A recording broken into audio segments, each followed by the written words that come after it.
teologi yang lama dan yang baru senantiasa menyadari pengalaman kasih Allah kepada kita. Allah tidak begitu terhadap kesalahan kita, tetapi senantiasa bersama-sama dengan kita memimpin paroki ini bersama tim pastor, dewan pastoral paroki sebagai bagian dari cara Allah menggunakan manusia untuk membangun karya keselamatan di tengah kita.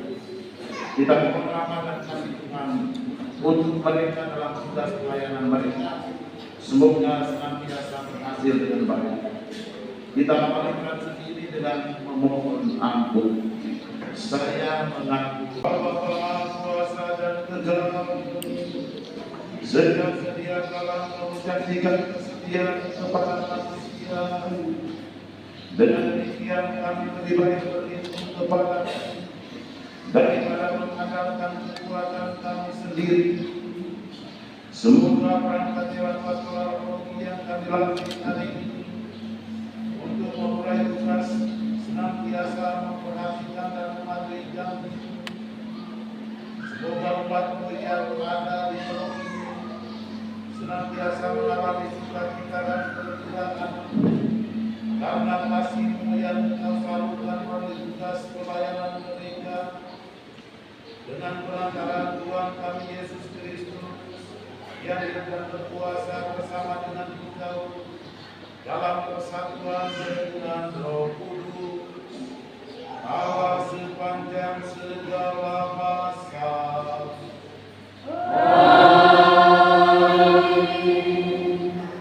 Umat Allah memasuki tanah yang dijanjikan dan merayakan Paskah.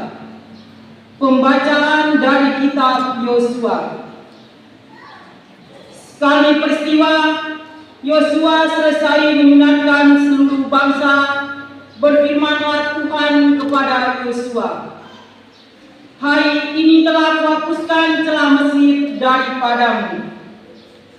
Sementara berkemah di Gilgal, orang Israel itu merayakan Paskah pada hari yang ke-14 bulan itu, pada waktu petang di dataran Yeriko. Lalu pada hari sesudah Paskah mereka makan hasil negeri itu, yakni roti yang tidak beragi dan bertigadung pada hari itu juga. Pada keesokan harinya, setelah mereka makan hasil negeri itu, mana tidak turun lagi. Jadi orang Israel tidak beroleh mana lagi, tetapi dalam tahun itu mereka makan yang dihasilkan tanah Kanaan. Demikianlah sabda Tuhan.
Pembacaan dari surat kedua Rasul Paulus kepada jemaat di Korintus.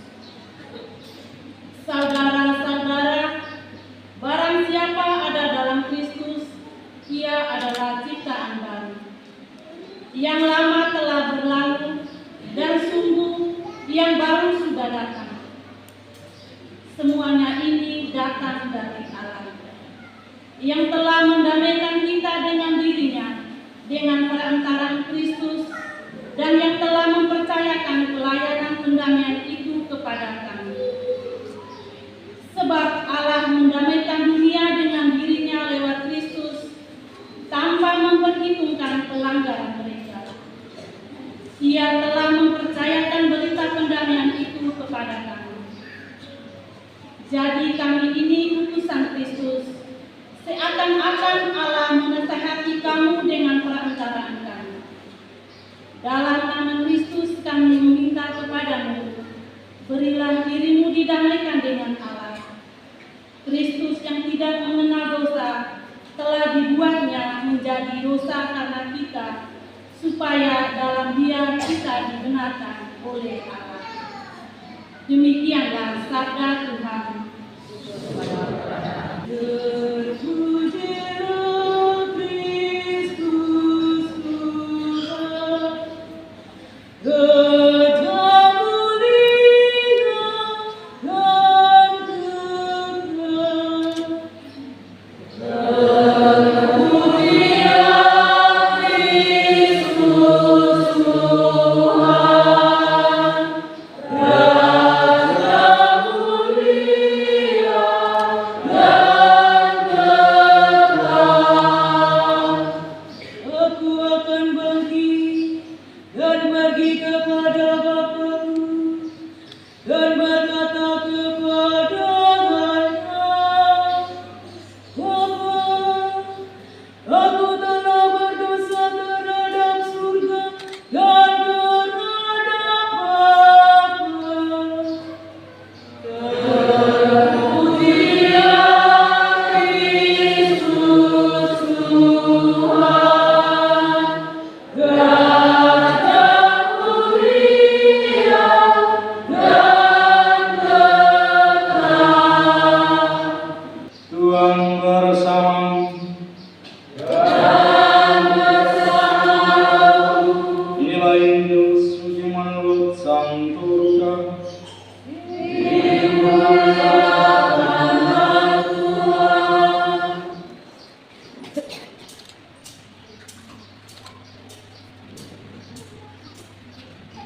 Para pemungut cukai dan orang-orang berdosa biasa datang kepada Yesus untuk mendengarkan Dia.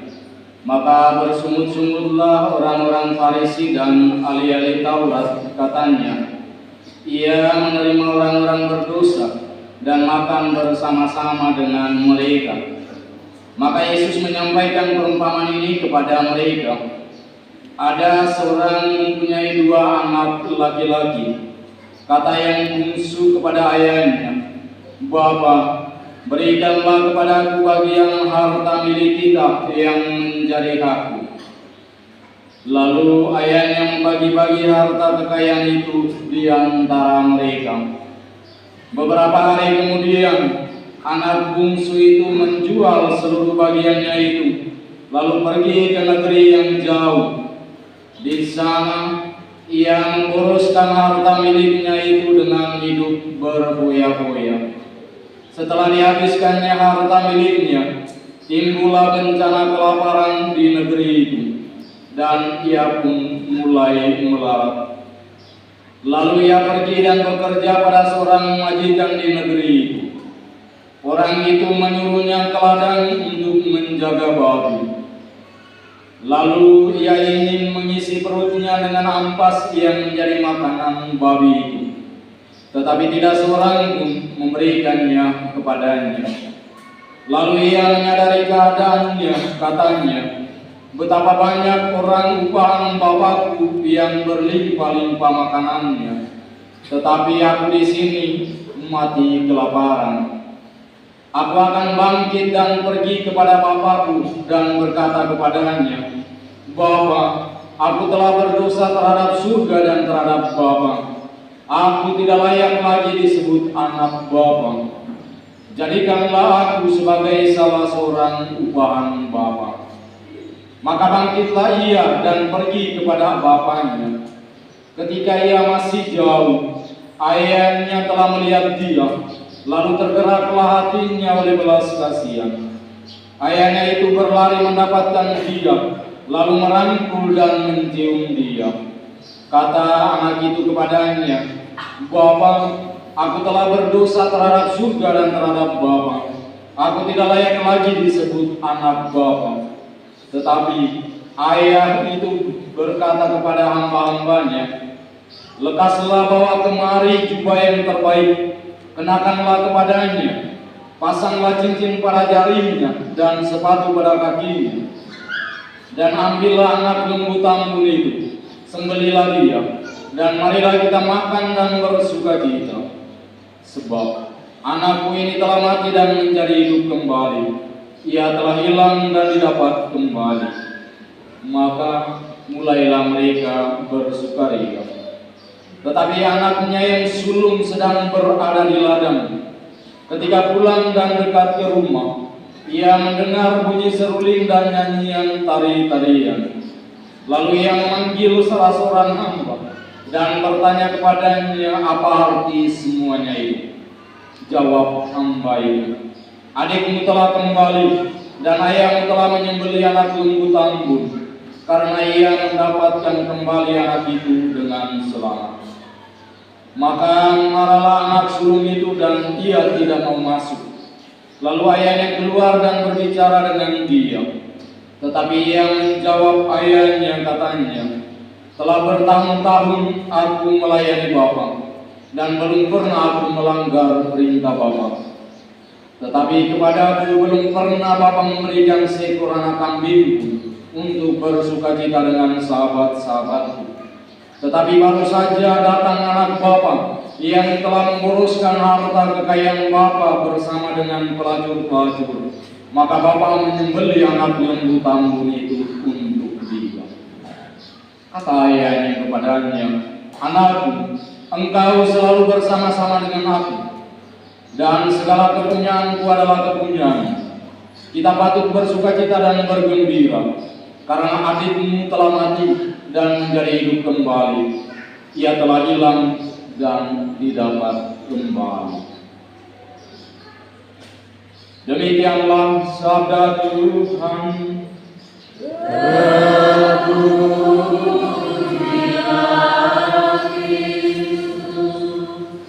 Bertumbuh dalam pengharapan yang tidak mengecewakan. Kita merefleksikan pengalaman kehidupan iman yang didasari pada sabda Tuhan hari ini, menghadirkan dua orang saudara yang hidup dalam satu keluarga. Tidak disebut namanya, hanya disebut sebagai yang mewakili, yaitu yang sulung dengan yang bungsu. Hidup dalam satu keluarga yang disebut juga seorang bapa yang ada dalam keluarga itu. Cerita Alkitab ini dimulai dengan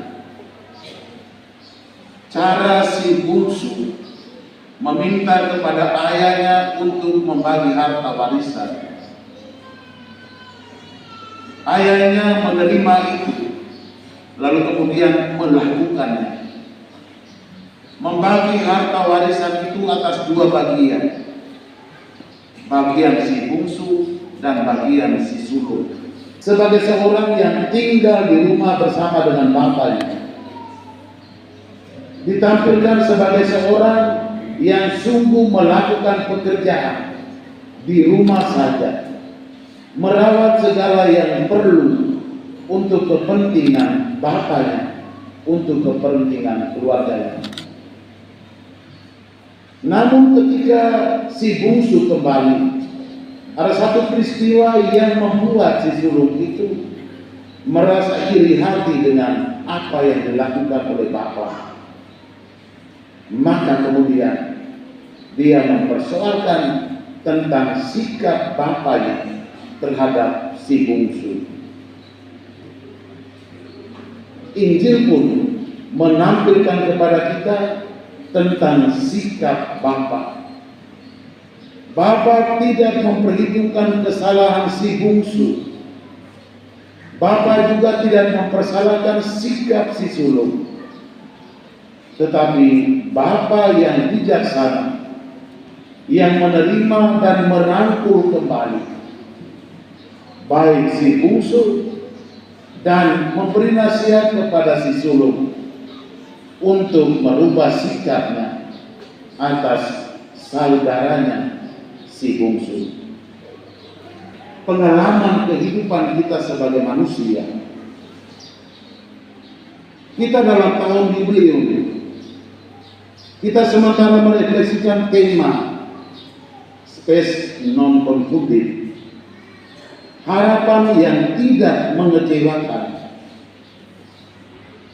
Dalam refleksi tentang harapan yang tidak mengecewakan, juga menampilkan tentang seorang bapa yang senantiasa menerima setiap anaknya yang mau kembali,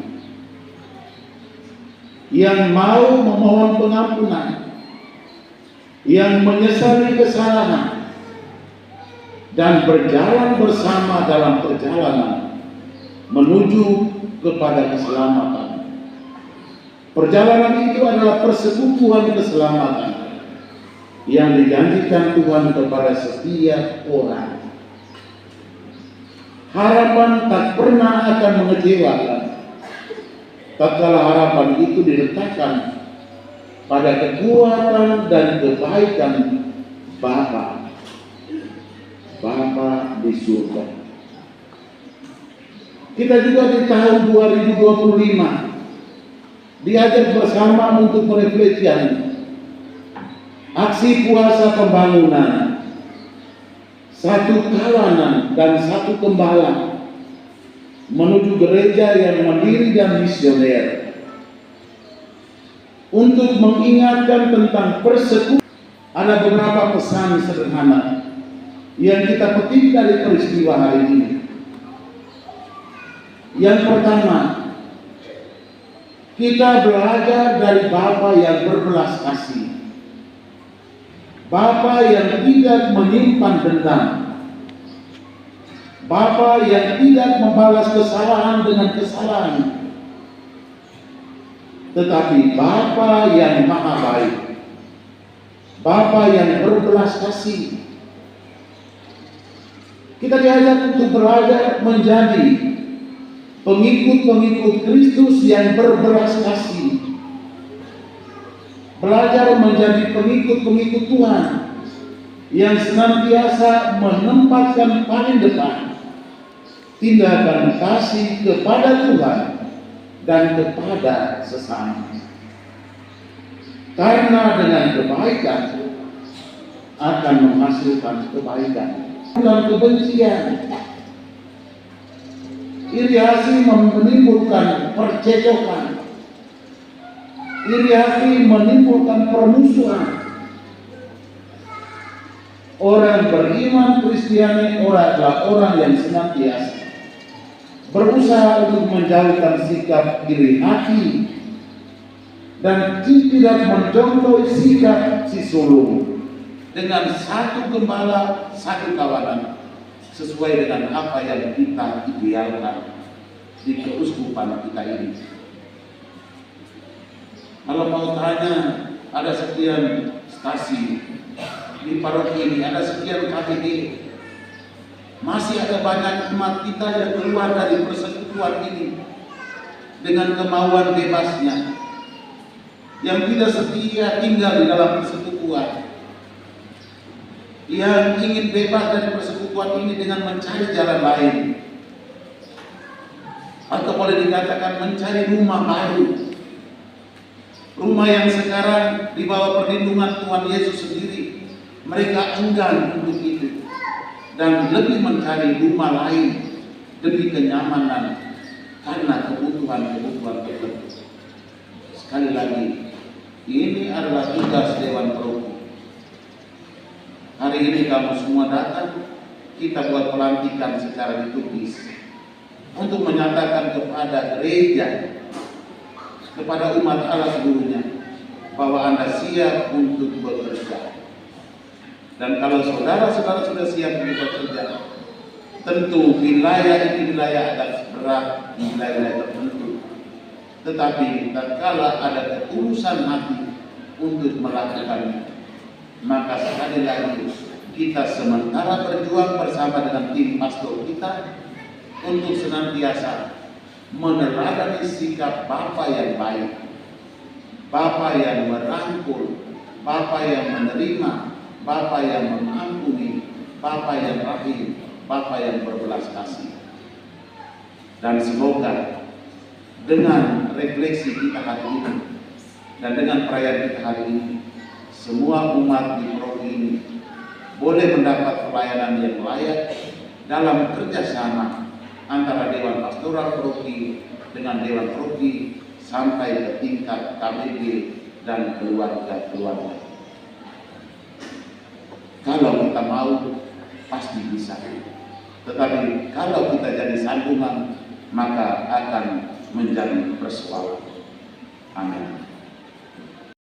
Sekarang kita memasuki upacara pelantikan seluruh Dewan Pastoral Paroki Santo Herman Joseph Belgili periode 2025-2028. Keputusan Uskup Larang Tuka nomor KL.79/3/2025 tentang pengesahan Badan Pengurus Dewan Pastoral Paroki Santo Herman Joseph Belogili periode 2025-2028. Oleh kasih karunia Allah dan terilang takhta suci, Uskup Larang Tuka menimbang: 1. Bahwa oleh sakramen permandian dan penguatan, semua kita menjadi anggota-anggota yang hidup dari gereja.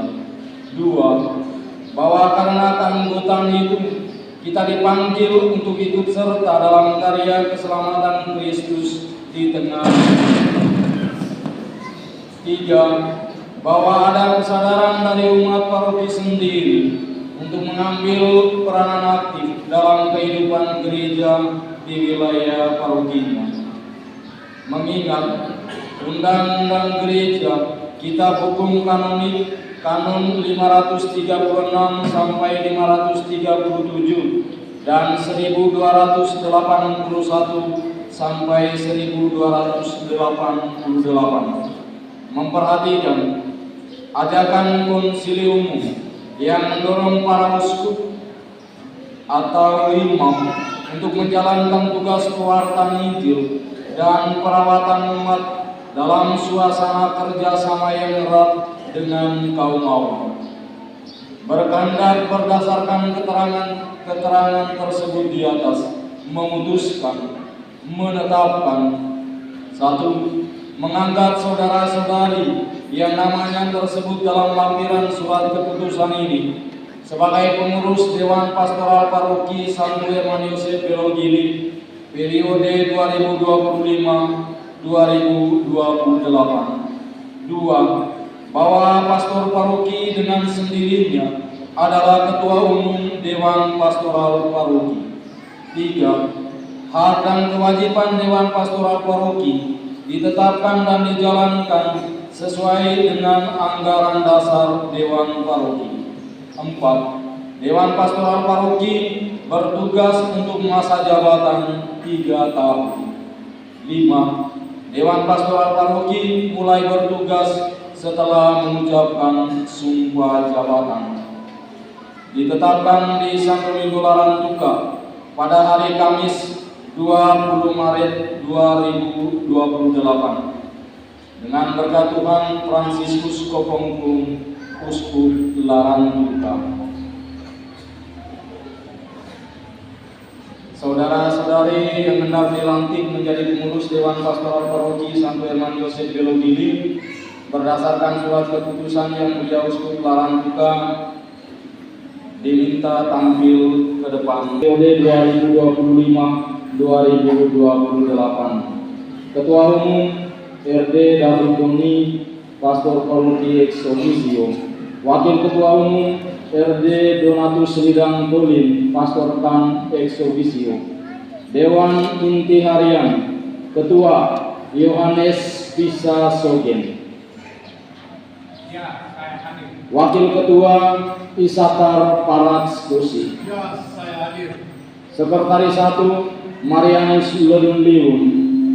Ya, saya hadir. Sekretaris 2 Stefanus Helerari. Ya, saya hadir. Bendahara 1 Maria Natalia Majoaran.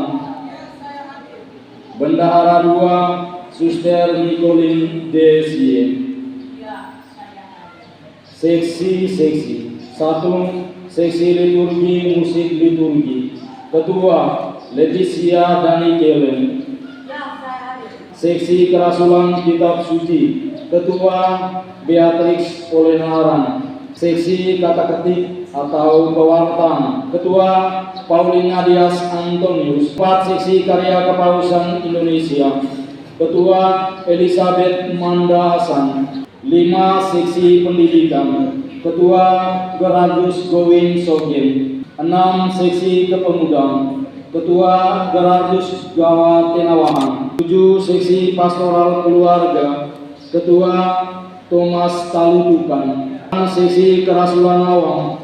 Ketua Paskalis 1 Pirang. 9 Seksi Hubungan Antaragama dan Kepercayaan. Ketua Maria Florida Betty Bahi. 10 Seksi Keadilan Perdamaian dan Keutuhan Cikan. Ketua Basilia Somilei. 11 Seksi Pastoral Migran dan Perantau. Ketua Alphonse Adapiran. 12 Seksi Gender dan Pemberdayaan Perempuan. Ketua Maria Hulokotan. Seksi Komunikasi Sosial. 14 Seksi Pengembangan Sosial Ekonomi. Ketua Paulus Subang Pirang. Seksi Usaha Dana dan Pembangunan. Ketua Gabriel Gunaharan. Ketua-ketua Dewan Pastoral Stasi. 1 Belogili Wilhelmus Wajopoten. 2 Polidaten Ignatius Olabetan. 3 Laka Yohanes Pisa Sogen. 4 Karautung Lukas Lioaran. 5 Muleng Daniel Danatukan.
yang kami hormati dan kasihi.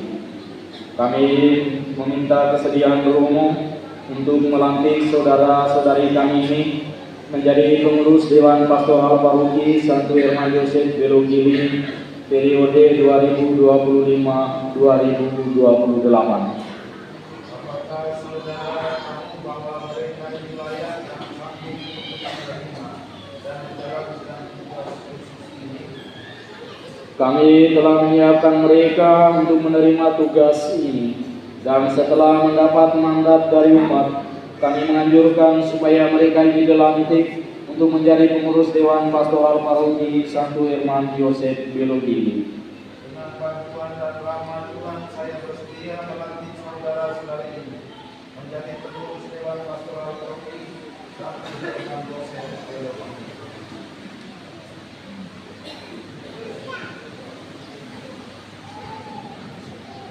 Para pengurus Dewan Pastoral Paroki dan lama lagi saudara-saudari akan dilantik. Dengan demikian, secara resmi kalian menerima tugas melayani umat Allah di paroki ini.